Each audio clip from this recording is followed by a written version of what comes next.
into our chat. It might end up in everyone's. Let's see if I can. Now I can't really choose whether it goes through our breakout group or not. I made a quick form to get everybody's feedback on what we sometimes just ask, and the extroverted folks in our group speak up, and others hold their hand in. Really, what I wanted to try to focus on for this session, it's technical, but it's not. And what I thought would be helpful to get people's thoughts on is just that communication and development of a project plan alongside faculty. Right, so I'm imagining most, if not all of us, have done projects where the moment we put it in, we learn that a lot of the requirements either weren't met or have changed. And so what I wanted to see is how do other folks navigate that and what's gone well. So if you wouldn't mind, folks who are just joining or already in, if you could click on that link in our chat. I made a quick 5 to 7 question survey where I just wanted to hear folks' thoughts on how they communicate and establish good requirements for projects. Some of the questions are intentionally general about just the overall relationship we have with faculty. As we kind of always talk about, it seems in these bi-weekly meetings, it's a moving target. People want to have what they want without ever explicitly asking for it, or will sometimes ask survey questions and really get a ticket kind of response for something they've worked around and not working for 6 months. So really just wanted to first off get people's thoughts on how that interaction and evolving relationship goes at your school.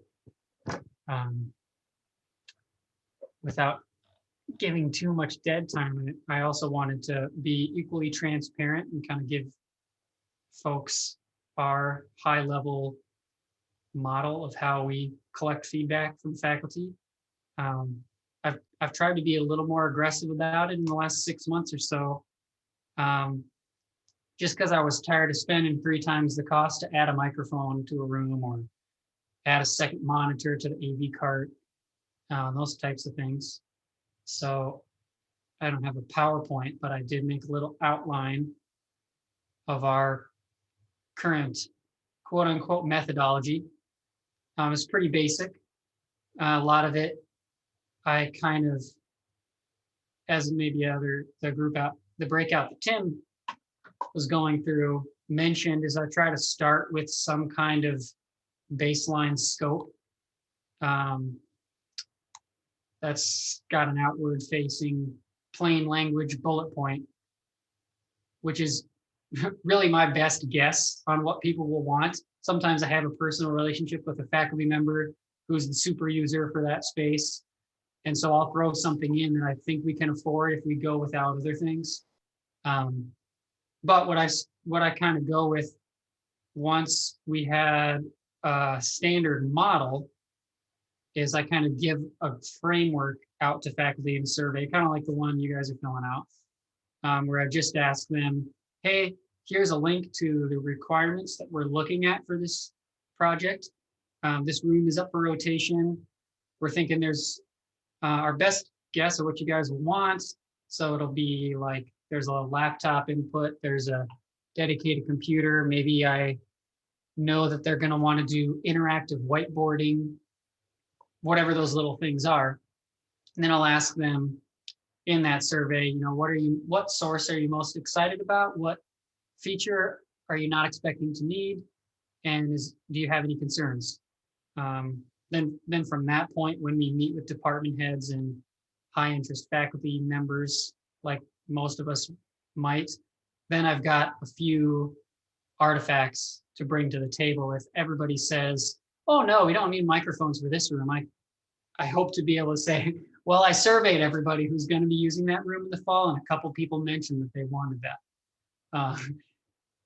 I don't always have the clout to force what I hear being implemented or funded, but at least what I hope in these upcoming projects is some kind of preventative survey on the front end, and something on the back end shows us over time, are we including what faculty will want in that design and install. The last thing that we kind of do on continuous improvements is we use a ticketing system alongside of IT, and then our internal documentation tool that has like pictures and the AV design as built for each classroom also has the ticket history for that room. So if I go through and do rotations the next time, I can see, oh, okay, a lot of people have had problems with this component from the past design, or we spent a lot of money on surround sound, but I don't see any record of us really supporting it or offering it. So maybe that's something I'll bring up in scoping meetings. So that's kind of how we've tried to improve the communication before and after projects with faculty, but really want to hear from other folks what's gone well and that experience has been like. Excuse me 1 second. I'm going to try to log into my back end to see what our results look like. Do you want us just to outright ask questions or put them in the chat? Either one. I don't have much of a preference. I joke with my IT teams, I'm an extroverted guy, and sometimes I'll walk out of the meeting and think we're all on the same page, but I really just talk too much. So this, what I really hoped to do with this is hear people's ideas about how you've gotten buy-in from faculty. So feel free to speak over me or raise your hand or throw it in the chat, however you prefer. Sure. I'll give you just a brief overview of kind of our core ways. I don't know if, I don't want to repeat myself from my presentation earlier, but we have IT people basically that are in every college and division working with the deans and the faculty daily. They go to all their leadership meetings, and so they kind of bring back a lot of information and projects and give us a lot of feedback in that sense. We also have what do we call it? Technology roundtable, where we bring faculty together once a month with us. We bring a faculty, what do we want to call it, champion, and have them do a presentation on what they're doing, how they're using new technology, and we kind of talk about all the different things that are going on. And then the last thing I think that's super important is we're also part of the Dean's Council, and then within the colleges, each of them that have a tech committee meeting, many of us are on that in each college to make sure that whenever projects are up or whenever challenges are there, we try to hear back from it that way. Cool. Sound like great ideas. Others? We have, I believe it's 19 colleges, and they all have a different attitude on whether faculty should be involved or whether faculty should be able to dictate or should be kept away from the process entirely. And they are often also not interested in the process, but they are very interested in the result. So, you know, you've all seen that happen, but we've had a lot of instances where when we reach out, we get no response. And so we typically only really truly interact with the faculty if it's a large capital project where they have a truly vested interest in it. Most of our classrooms are general purpose, so they are not funded by a specific college or department. And so we have to make sure that they work for all of the colleges. And that's a very different proposition from doing a space specifically for a college. So it varies a lot how much interaction we get with the departments in question. I would second that. We're just a smaller version of that at UMD. Same mix of interest, and everyone has an opinion, but they don't want any part of the process when you ask. The frustrating part of it. I think one of the things that we're trying to do what we've been doing is kind of trying to scale up and having, like, you know, these basic packages for kits in all of our general purpose classrooms. And then we're trying to talking the faculty that we know that want things and are interested in and have specific ideas. of upgrading those a little bit and kind of having that like upgraded kit into some of these rooms that are still general purpose. And the thing that we've always heard over time has been like, you know, there's all this technology in this room and I don't know how to use it, even though we offer to come and do trainings and we do videos. And so I think we're still struggling with that. How do you get, you know, and even when we try to make it really easy, not the complicated, not the cognitive and overload part of it, how do you get it so that they will come in and walk through it? And what we had planned fall of last year was, you know, like sandbox classrooms open, come in, try it, we'll be there, we'll help you walk through it, you know, test it all out, especially when they were using Zoom for the first time, if they were going to be doing this remote thing. And we got a few people, but, you know, it's just really hard to get them to practice. And, you know, that's been brought up a number of times with in all other sessions. So I don't have if anyone has a magic bullet, please share. We do a lot of things that Matthew's talking to. We go to meetings, we do one-on-ones, we try to get in all of these spaces, and it sometimes is effective and sometimes it's just not.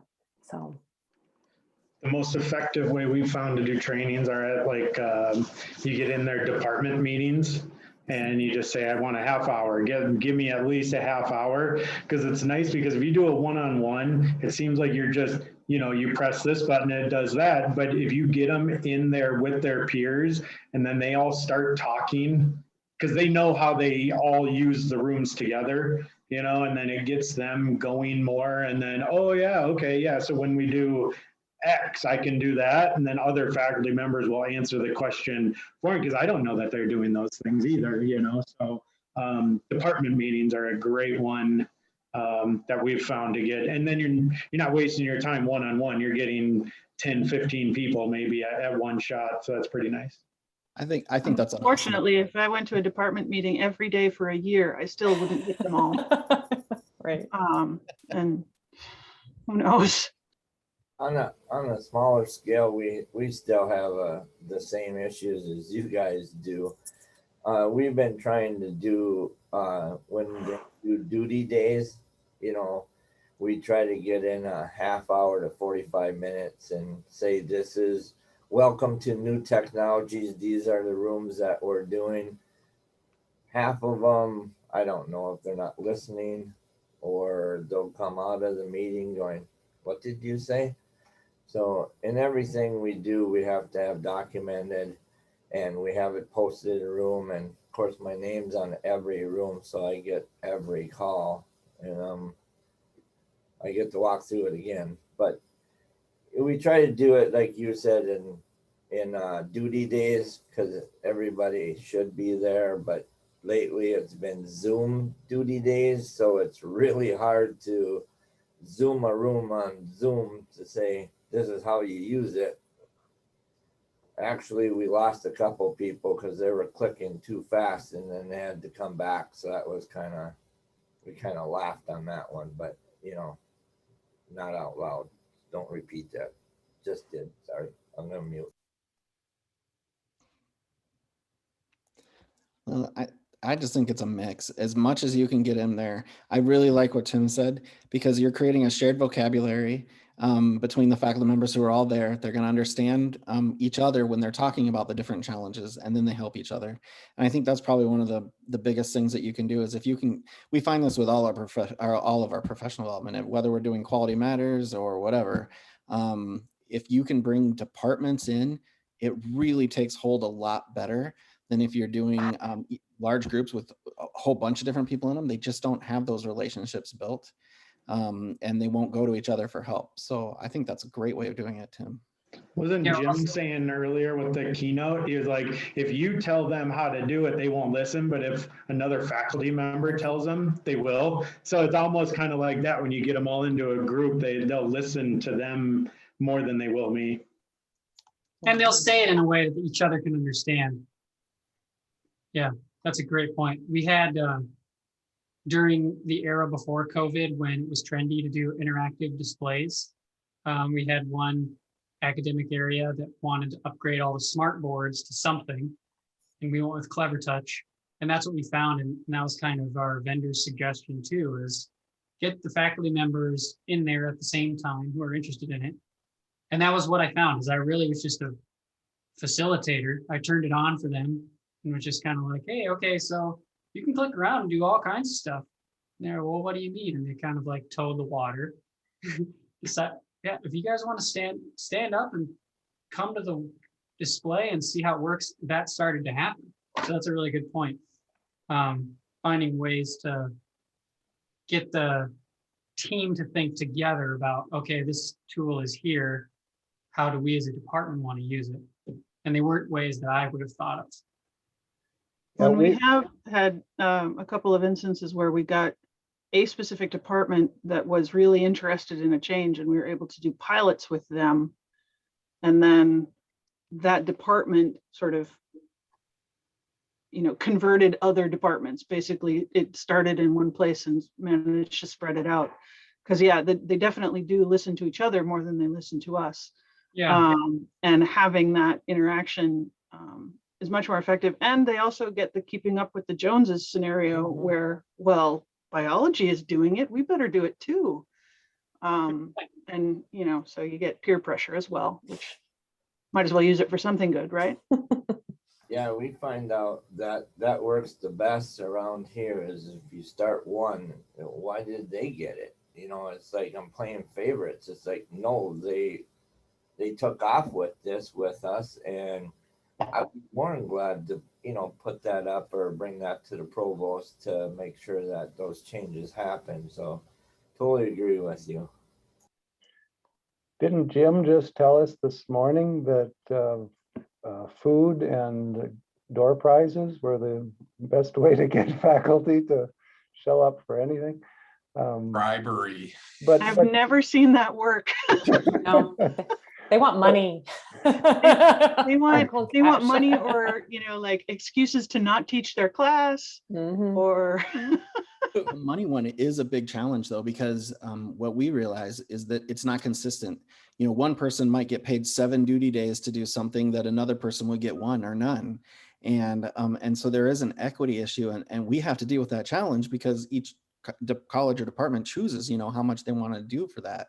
And that does cause some issues. And we try and get to where there's kind of a standard. And now with Quality Matters, that was our biggest one. I don't know if you're all familiar with Quality Matters. That's just a way of designing an online course.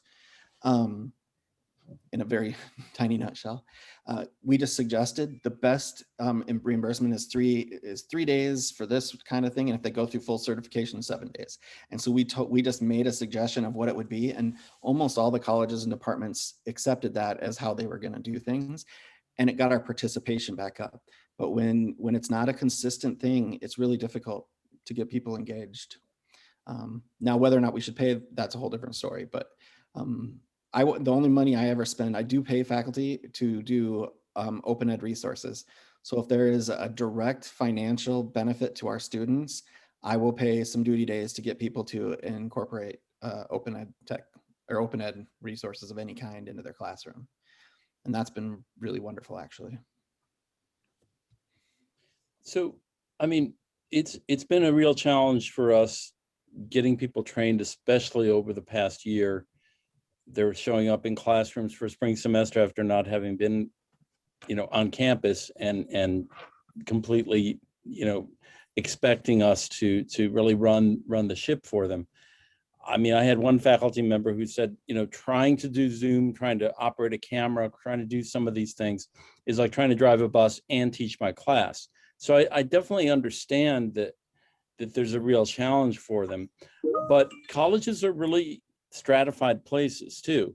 And I'm just, our role is seen as kind of a working class thing. And there's no real reward for faculty. Now, maybe we can pay them to try out some things and maybe to show up at certain days, but there's no real reward in terms of, if you're on a tenure track, even on how well you teach necessarily, that's still not happening everywhere. And that's one of the problems, I think, with getting folks to pay attention. The AV, no matter how intuitive we make the controls, there's still a hurdle to kind of be gotten around for so many faculty. Not so true for younger ones maybe, but I think for a lot of folks, that's still a challenge that I've seen anyway. Yeah, these Zoom, controls like the simple HD button. I had a faculty member just a couple days ago, was struggling. The students on the other end were struggling to see what needed to be seen, and I showed her the HD button, and all of a sudden, you could read her handwriting, you could read her notations remotely. I picked up the little clip-on microphone. She says, "Oh, that's a microphone? Oh." I don't know what microphone in the room, had been picking her up from a distance before, but, and it's the students that pay the price. I mean, the students are really, they're the ones that lose out from this. The faculty think they know what they're doing, and so they just kind of go with it, and they don't look for better answers. If the students kind of complain a little bit, they can't hear, they'll just say, okay, well, at the end of the term, I'll request a new microphone for this room, and that'll make it better.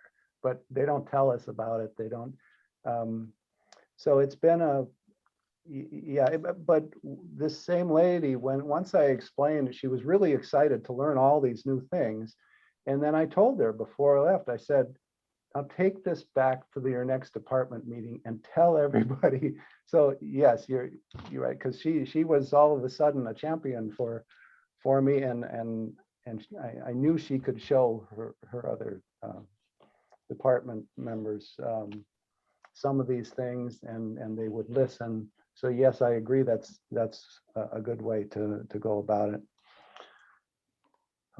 We have another project that we've been working on. We're going to go from dual boot computers in every classroom, which we can't do anymore because of Apple's changes. We're going to take them out all together, and we're going to go BYOD.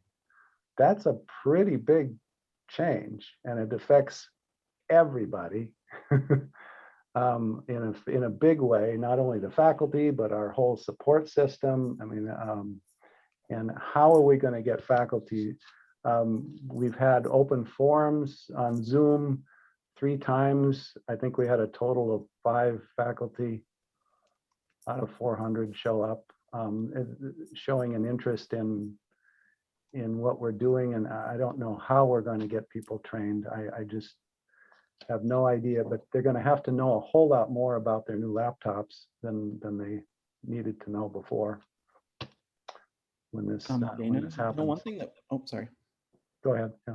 I was going to say, one of the things that we did as faculty member got more comfortable with Zoom in the classroom is we ended up paying students. So we have a note taker role. It's like, I think $50 a semester to take notes for somebody.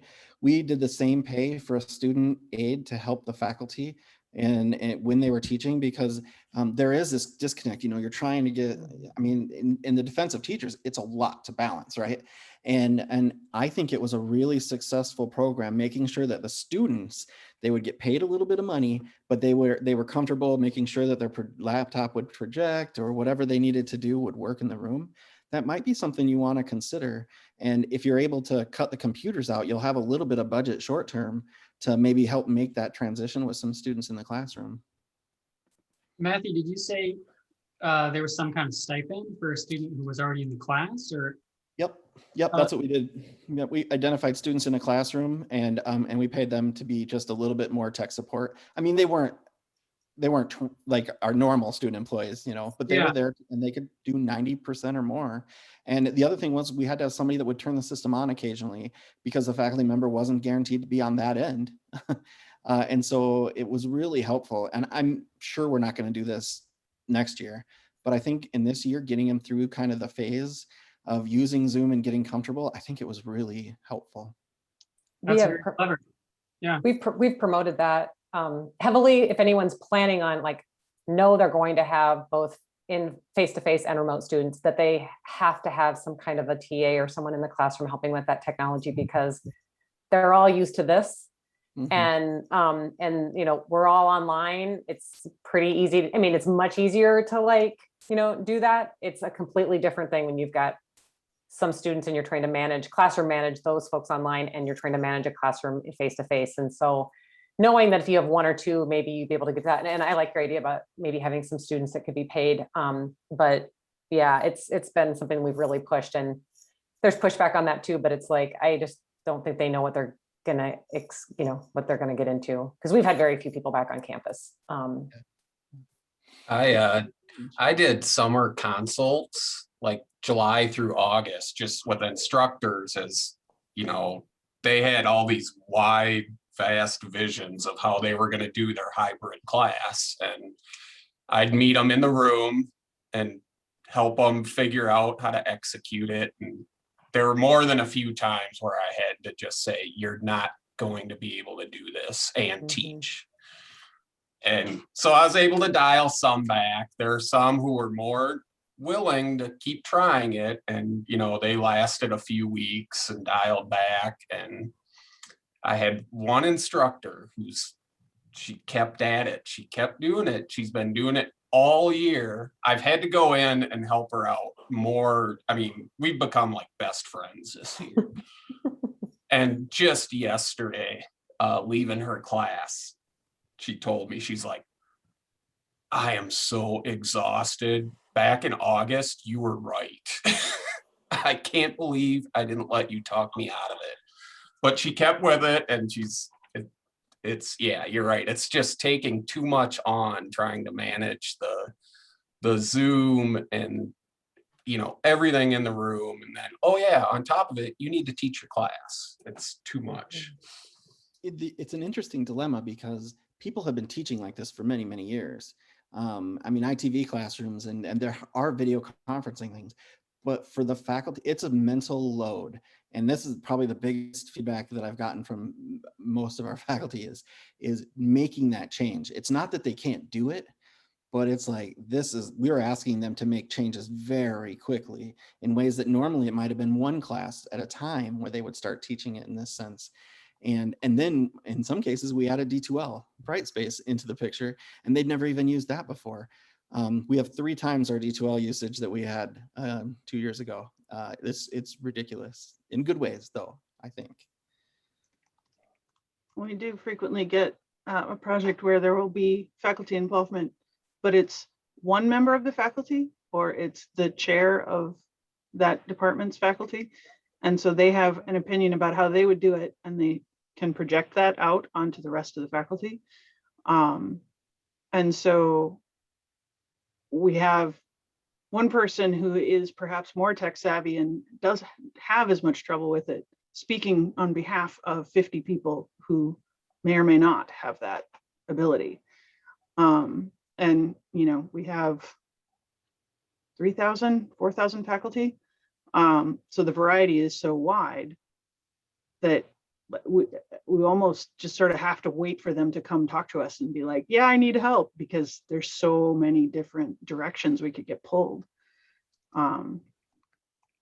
It's craziness.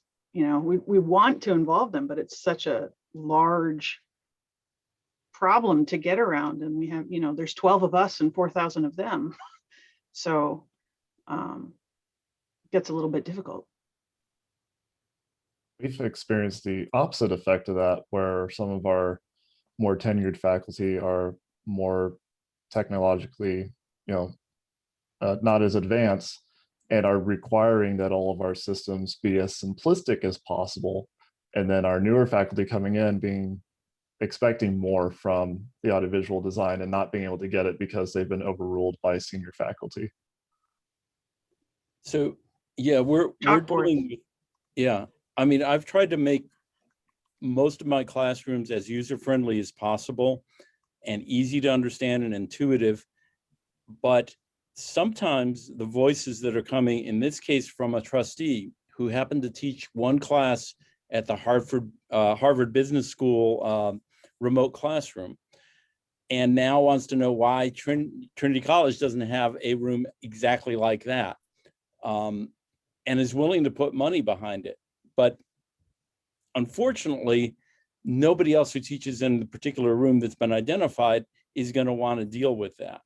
And it's going to go from a heavily used room with intuitive controls to one with a lot of buzzers and whistles. But quite frankly, I'm not sure, that's the way to go. I think sometimes the voices that we hear, if it's a trustee, you got to listen to them. And if they're going to sign a check, you've got to listen to that. But it's difficult because we're always on the bottom end, and we're the ones that are going to have to deal with the fallout from some projects that I'm sure we've all seen, projects that probably shouldn't have happened or shouldn't have happened the way they did, because, there were folks who were going to support them. That's well said. Those are a lot of the ongoing issues in our industry for a long time. Some of the notes that I took from our keynote today, Jim was definitely saying, get people to the table. I liked his note too, that in our industry, we tend to struggle with picking up the nonverbals or looping in champions for our behalf to help the right voices get heard. So I wanted to pull up the responses because I was kind of encouraged by what I see. Out of the 9 responses, there were, on this 4th point, fairly high ratings on your department's project work with organizational leadership. What I was kind of driving at with that question is that very thing, right? That the AV integrator doesn't always have the clout to voice the elephant in the room and talk about what it's going to be like when this actually hits the ground. And so some of the big changes we've seen at Northwestern have happened by my reporting to the CIO directly and being able to be in his ear a little bit in a strengthened relationship and say, hey, I don't know if I'm going to make sense to be a contributor in this meeting or these conversations, but here's a couple of things that are on my mind that once this actually hits the ground, everybody wants the money that's spent to go toward things faculty will actually use. But I was surprised sometimes what I hear is that AV folks have way less of a say with organizational leadership. And is that kind of how folks feel, that through the pandemic, there's at least somebody in leadership that's willing to hear you out? Or has that changed versus where things used to be?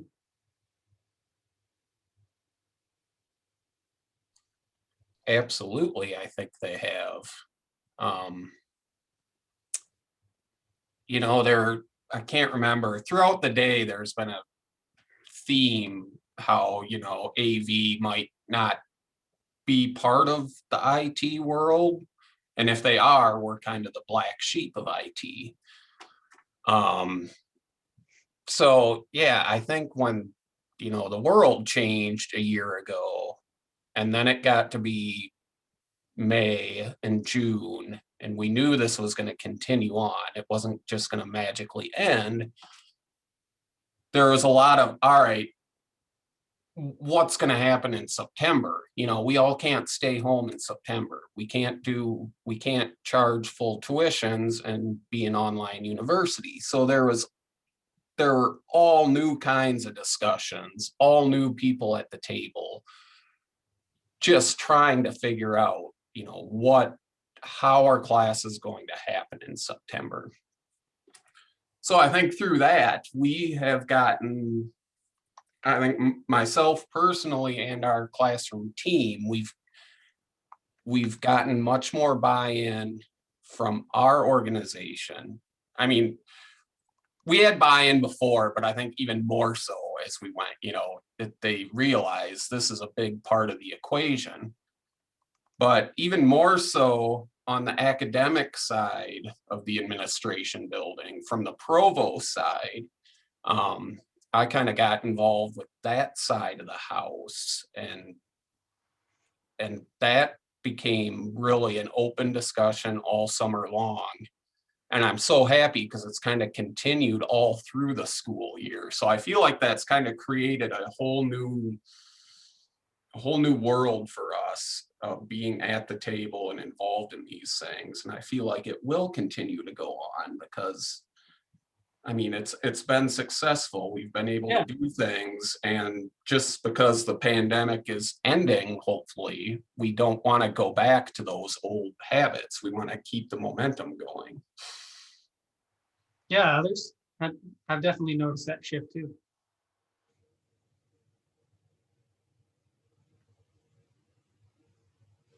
Seeing some smiles and nods of agreement. Um, I took a class once on disruptive technology, and a lot of times what shifts the market is some outside influence that cripples us from doing anything but innovating. It's kind of funny how, at least in our university, I would kind of shove under the rug that we weren't really doing anything in terms of lecture capture. And with this situation, it became a blank check to make something happen on kind of short notice. So We've heard often, that's- and yeah, oh, I'm sorry. no, go ahead. And Katie has probably heard this at the university in the Twin Cities as well, has been this of like, we're gonna go back to like normal of fall of 2019, like we were doing everything like perfectly great in fall of 2019. And I think the people who have been doing all of this work, the academic technologists, the AV folks, everyone's like, wait a minute. Like, There is no way we're going back to how it no way was we're going in back to that. 2019. And It's not like, gonna happen. Yeah. So I always have to kind of keep my teams like, that they're talking about a different aspect of this, and we have to keep thinking forward on this. But it's another one of those spaces where, yeah, like, no, there are good things that have come of this, and we're going to move forward. And yeah, keeping it. when the whole federal funding thing hit in the first wave, we got a whole bunch of money to like fix a bunch of stuff right away. And we went nutso doing 200 rooms over the course of a summer and drove my team into the ground. And it was pretty crazy. And now there's this next level of development that folks want to do. And some departments are all aboard and want to push this envelope as far as they can, and others are terrified. But now the money is gone and there's not as much support for innovation on it. There's sort of a, well, now we've set a new standard, but that new standard isn't really what we wanted. It was what we could do at the time. Yeah. And so I think that it's still going to be a struggle to get buy-in from the highest levels in terms of actual resource allocation. Yep. Our group particularly we support the entire Twin Cities campus, right? We're not related to any specific college. And so we have to wait for Central to make a decision about funding. We don't just get funding from a college if they need something, unless it's a very specific small project. So it gets to be, oh yeah, let's do it. But somebody else has to pay for it. Right. So here we are. Yeah, that's kind of in the background of my mind too. Working to keep the conversation going with organizational leadership and not just with IT, because there are all these grand visions about permanent hybrid models. Part of what I'm trying to prepare in those conversations is, okay, do we allocate AV resources the way we've thought of them to not just include what's in that AV rack? And do we maybe make some sacrifices on features that faculty used to enjoy all the time when everybody was in person? Well, half of your customer isn't physically here. So should those resources shift, and should our design maybe get a long-term rehaul based on those objectives? David, we got 19 minutes left. Great, thanks, Pete. Yep. I want to be sure to go back to that forum too, because I mean, 9 of us spoke up, but those are the folks that are doing a lot of the communicating, I would imagine, with their organizations as a whole, the most aggressively. Let me pull back up what we learned. Most people were consistent that if we can get into conversations faculty are already having, or agenda items can slide in, that tends to be a good way to communicate high impact changes. Some open house stuff folks have found to be effective. Anybody who said that, do you have any tips or tricks on getting faculty involvement in those? I know we've hosted some low attendance ones in the past. Usually it has to be a request from their college or department for them to show up to something. I mean, it's very rare that we get a good response if we just throw out a request to a general group. We usually have to have some sort of administrator or higher level person in the department say, we want faculty to do this. And, you know, if they don't get volunteers, then they find some. But it's not usually something they do voluntarily. Yeah, usually with me, it's if it's like I have to offer to do one to them and then they give me a time. That's really the only time it's ever successful. If it's ever, hey, I'll do this, you know, next Thursday at 1, I'll get nobody there. But it's like if I just offer the availability of one and then let them run with it, that really only seems to be the time we get any traction there. We've been able to do that one time with when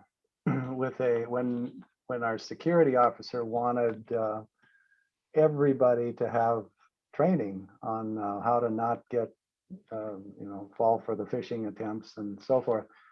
And so it was about an hour of online training that everybody was required to go through.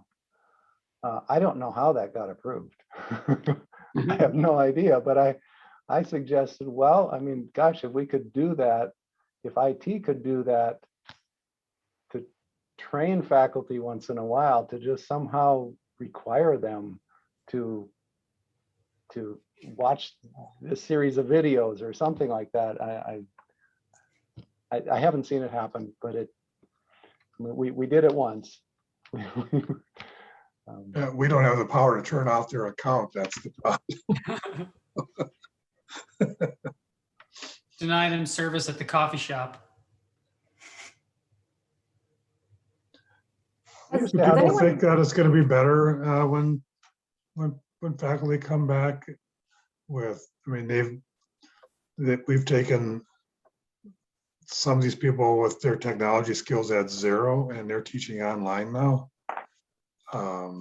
Do we think it's going to be better when they come back into the classroom, or is the fear they're going to revert back to 0 or maybe 1 or something? Well, they might be at 1 now, but we need them to be at 5 because there's so much more for them to know, really. And I don't think they're catching on as fast as they think they are. Someone said at one of the sessions they were talking about. It's one of my pet soapboxes of, you know, if I'm a doctor, I need to know how to use doctor's tools. If I'm an auto mechanic, I need to know how to use the auto analyzer. I wrote that one down. Take it wherever you know, whatever you're in, and yet it just seems the faculty feel that they don't need to know how to use the tools of their trade. So I've tried to explain that to them, that this is a tool of your trade. You must know how to use this. And we've worked with the Academic Resource Committee and tried to drive that message home, but it just, for whatever reason. I don't know that a lot of them believe that this tool is an improvement over the old tool. That they're very comfortable with the old tool. The old tool still works. Why would I use a new one? And it's hard to argue that, because the old tool does work to a certain extent. And, you know, now we have to start forcing the issue of it doesn't work anymore because we don't have the same scenario anymore.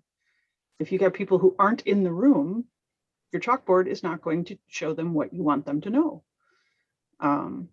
So yeah, I agree. It's really hard to get them to take that, you know, internalize it and say, yes, this is a thing that I need to know how to do. Well, yeah, and Pete made a great point that our organization, not necessarily in the technology part of things, is brought up in that if I, as a student, have, you know, I got something that works for classes when the pandemic hit, but the quality of that experience doesn't improve over time, I can go to some other online school that's got cool production and better tools for what I'm wanting. So one idea that some campus leadership mentioned in a meeting I was in last week was bi-weekly or monthly student surveys about faculty performance in Zoom. This was coming from a campus leadership person whose son is at Northwestern. And he'll tell you straight up what he thinks about a faculty member who still seems to forget where the screen share button is versus the one who's traveling to museums and showing people footage from his phone of like, hey guys, I'm at this art display and wanted to show you guys an example of this technique. His engagement, his retention, his desire to stay at the school is much more impacted by the person who's trying to make the most use of that new scalpel. And maybe the next level of faculty buy-in is for them to hear directly from the students what their experience is like. I think that's going to be very true. I think students have now been exposed to things, whether some will like it, some of them don't, but there's new expectations. And we do find that sometimes when we take the approach with faculty that this is student-centered, this is, improves learning. And the other thing that we've been doing with a few people have been actually showing when they've done a well-designed online or even a hybrid flipped class that, we're seeing less, I can't think of the term now, that like basically the withdraw, fail, DFW stats go down, so they can start to see how this can improve their course and the statistics behind their course. And so is there going to be numbers and analytics that are going to also help support? And again, I think all of these things that like every faculty member responds to something different, right? Some are very analytical, and if you can give all that kind of stuff to them, then they love it. If it's a student voice or even more students' voice, then that's really important. If it's their peer voice, and some are just self-motivated. And so I think it's going to be a combination of all of those things. And how do you find the right ways to package that and share that? And it's a lot of work, but that might be successful. But I think student voice is going to be huge. I think we're having, we had to supply a lot of faculty with newer laptops or more technology. Unfortunately, when they come back, we're going in some of our classrooms, not to be mean to us, but our classrooms not even close to handle the newer technology that they have. So they're coming, our faculty, some of them are coming back going, well, let's get rid of the stuff in the classroom and use this. Well, that doesn't hook up to everything in the classroom, but they want to use it in the classroom. So now we're trying to integrate old, new, and see how that works. Does that make any sense to anybody, or everybody got pretty new stuff?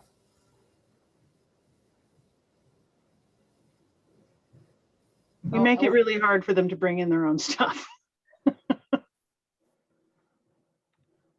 Although we've been trying to even help some departmental classrooms because there has been some really bad stuff that we're like, we had a little bit of money left over, let us help you. Yeah. So yeah, it's out there.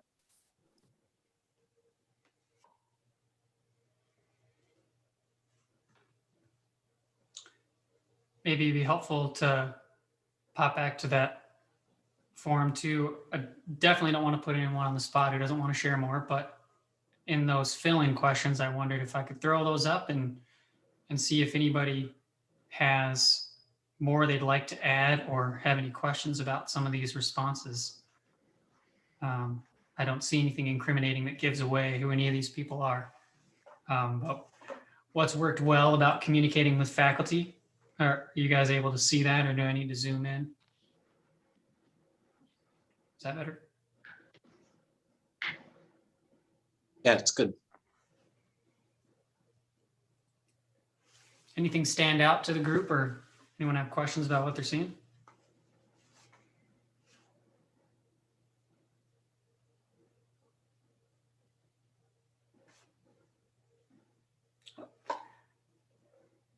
A theme I am noticing is multiple ways of communicating ends up giving you more to work with. And I think it really reflects the discussion we've been having so far, that, you know, actually engaging individuals is much more effective than broadcasting, and that nobody has the actual answer as to what's the Yeah. best way to do it. Target.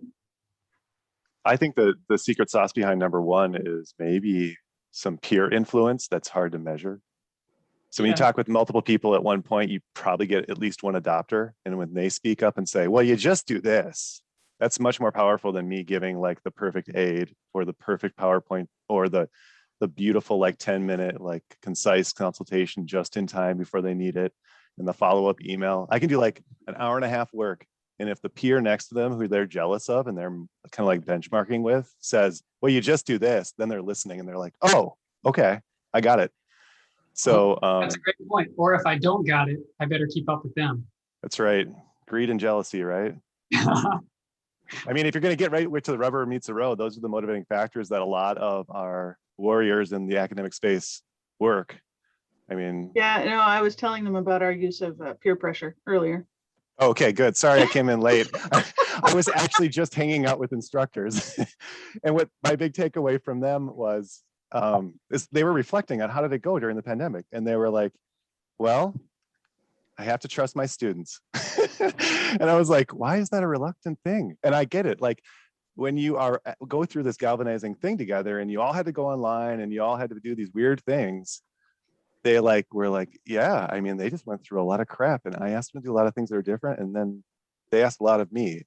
And so there's some grit there on everyone's part. And I think that I'm also seeing that with what's working. So I want to hear more about the war zone. Wendy's comment that just came in chat. Thanks for saying something. I'm sorry, I don't have the chat up right now. Oh, okay. I don't know if she's still here. I mean, so I saw that comment, and so much depends. We just don't know what September's going to actually be like, right? I mean, there's a lot there, but we have a tentative plan here to simply not put certain troops into the war zone. So in other words, not let certain faculty teach remote classes, not let them. One of my most lovely professors, who is just the most technologically challenged, decided she was going to do 3 hybrid classes this spring, and it's been a nightmare. I might as well just go to every class myself. We've come up with solutions, but that's what we have to avoid, and that's what we're trying to avoid. The problem is when we get to August, I mean, we have really no idea what things are going to be like. Even things like, are we at the 3-foot distance? Is it still 6-foot distance? And these are all decisions we kind of have to make in advance. But one thing I do feel that we're doing right is trying to get the right people teaching hybrid classes and using the technology who feel they can be comfortable with it. And that's a tough thing, but if the dean's office is behind it, we're going to get it done. Well, yeah, and that's a good point. I guess kind of within the strengths-based training way of thinking. I also really liked, can't remember who said it, the idea of bribing a student who's already in the room to kind of be a first line of defense for the service desk. It seems to be a similar strategy for, I think I was talking to Tim yesterday about having faculty in the room with each other, right? You kind of between that and being in meetings that faculty are already running, let's just be a part of the conversation versus adding to people's workload. And it kind of seems like with the pandemic and the way that hybrid has in some ways added value to the student, people like athletes who would have missed class when they're out of town on a weekend tournament, being able to stay up to date in their classes. Somebody in my family's sick, I don't have to be a hero and come in. Those tools are in place and growing. So it definitely sounds kind of to the keynote's point of staying collaborative and working through things in a team-based mentality, that maybe we can keep working through what will give students a quality experience. I wanted to mention one thing about paying students in the class. It reminded me, we did have a conversation about this because this was something that our departments were asking about. And there was actually some equity issues brought up around that if a student feels like they need to accept, like this is another way for me to make some money. And now they're a student who's having to like be dealing with that, and they're paying for a course where they're now having to like get paid to do something. And so that was one of the issues that got brought up by some of our faculty about having someone in a class be paid to do that, because are you now potentially putting students at a disadvantage in the learning piece? So I wanted to bring that up because it was one of the pushback items that we got when that was discussed. Absolutely. We have that nebulous conversation with our student employees. Every time they come in, one of the things I'll say is, people might find out that you work in AV. And I want to be Right. clear about what I expect from you if you're in a class. Yeah. Tell them to submit a ticket. If you want to be heroic, book 15 minutes of time, but know that's potentially impacting what you're going to get out of the class. If they find out, they can turn to you. So that's a good point. Yeah, I know I've had student workers that work for me say, my instructor was having trouble in class and I just stayed quiet and didn't try to help or anything because I didn't want to get sucked into that